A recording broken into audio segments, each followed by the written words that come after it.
guys, welcome to the video. My name's Oliver King and this channel is all about how to make money from your art. And for me, this includes things like photography, videography, and graphic design. Now, one of the main things that I talk about on my channel is stock photography. And basically I discuss kind of the earnings that you can make from it and what strategies are best to employ if you're trying to build a good portfolio and earn a decent amount of money from your portfolio. Now, one of the main criticisms that I get, or the main comments that I would get from it, is that people mostly say that stock photography is not worth it because it yields such poor returns. It's a very, shall we say, oversaturated marketplace where there's millions of photos out there now for people to choose from. So places like Shutterstock are very oversaturated with a lot of content.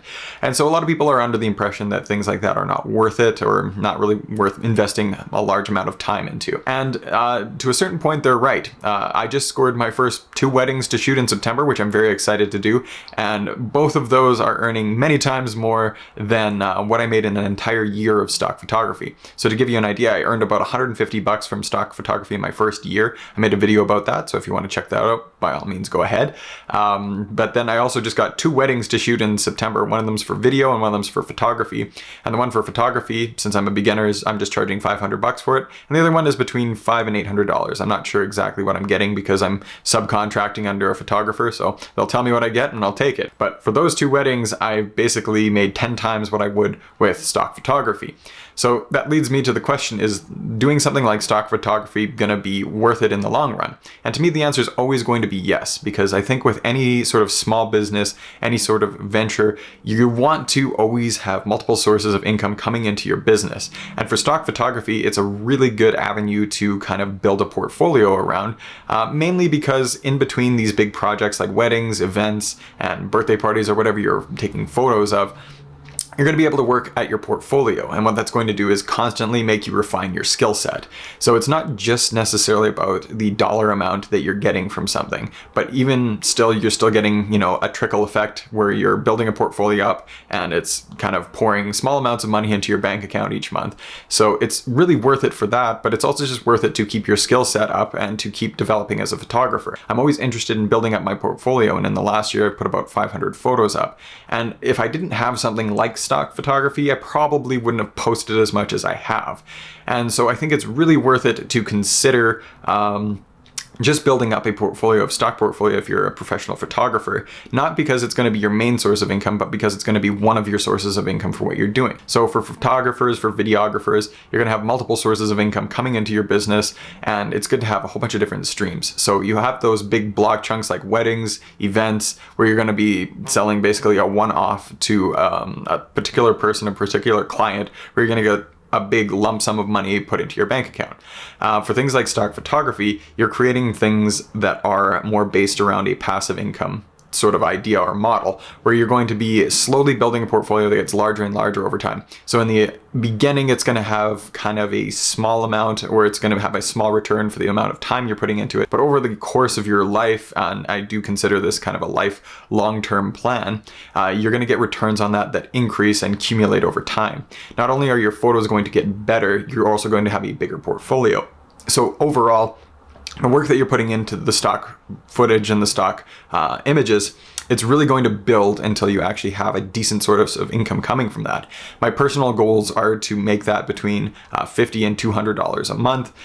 That's satisfying enough for me. And what I do with that money is I immediately kind of invest it into a savings account, because this is kind of my side hustle, the photography and videography thing. I put everything that I earn from these things into a savings account, and then I invest it. So in the long term, this is a very long-term strategy for me, where I'm taking small bits of money from different sources, different streams of income, and I'm putting them into a savings account and I'm investing it, and hopefully that's going to make more money for me. The whole idea with something like stock photography is not that it's going to replace your day-to-day income, but it's going to supplement it, and it's also going to help you refine a skill set that's really important for the overall trade that you're working on.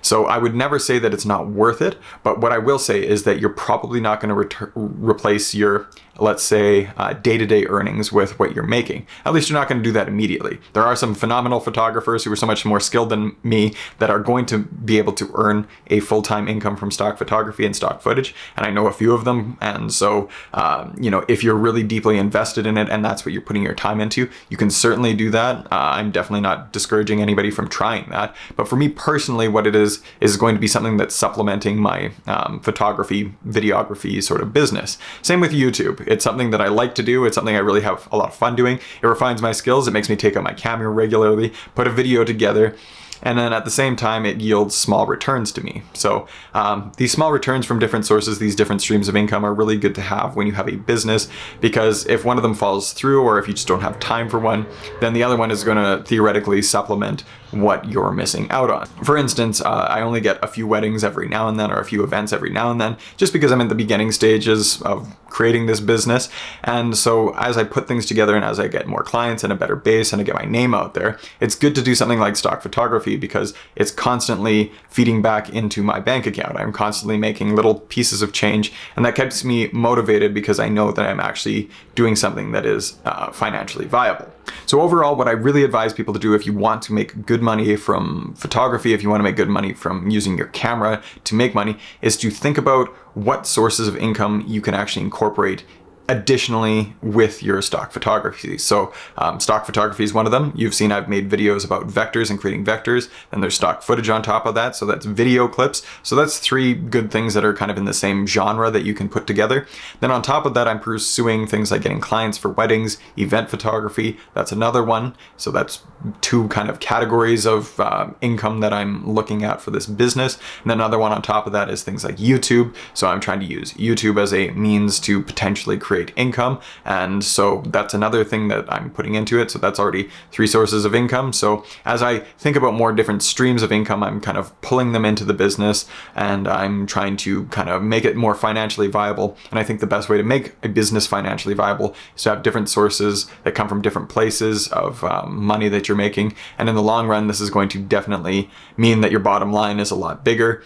And also, it's going to keep you, shall we say, focused on the task at hand. So it's going to keep you using your camera regularly. It's going to keep you pulling your camera out, not just for one-off events every now and then. It's going to keep you constantly working, constantly building a skill set, and having more fun with the art form that you're engaging in. I really like taking my camera out. I really like shooting all the time. And so I always find it's a bit of a shame to put it away and just save it for events. For me, it's a day-to-day thing. It's something that I like to take out. I like to do graphic design. I like to work with Illustrator and create new little concepts. If you're just doing wedding photography, for instance, you might run out of ideas, or you might start feeling a creative void because you're just shooting the same thing over and over again.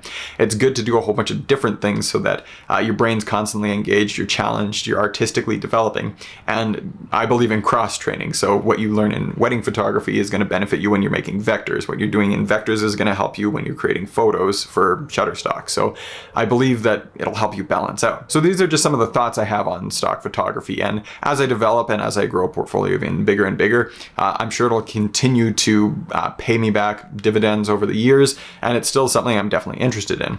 I definitely wouldn't say that it's not worth it, but I think it's a good thing to start considering other sources of income you might want to incorporate that will supplement it and will also kind of benefit and pull back on. So, maybe consider taking your camera out and seeing if you can shoot somebody's wedding or birthday party or an event or something like that. It'll be a good way to pull some more income into your life and make your art a little bit more financially viable. So thanks for watching this video. I know it was a bit of a monologue or a little bit of a rant about me talking about this subject, but I think it is something really important to consider for people who are creators and for people who are small business owners who actually want to turn this into something that's economically viable. So I hope these thoughts helped you. I hope that it was worth it to watch, and if you enjoyed it, please like or subscribe to the channel. I'm very happy with everybody who's engaging with the content. It's been a lot of fun putting these videos together so far, and this next week I'll be having a few more tutorials and a few other more useful things coming out. I'm working on one with long exposures, and I'm working on one for a tutorial on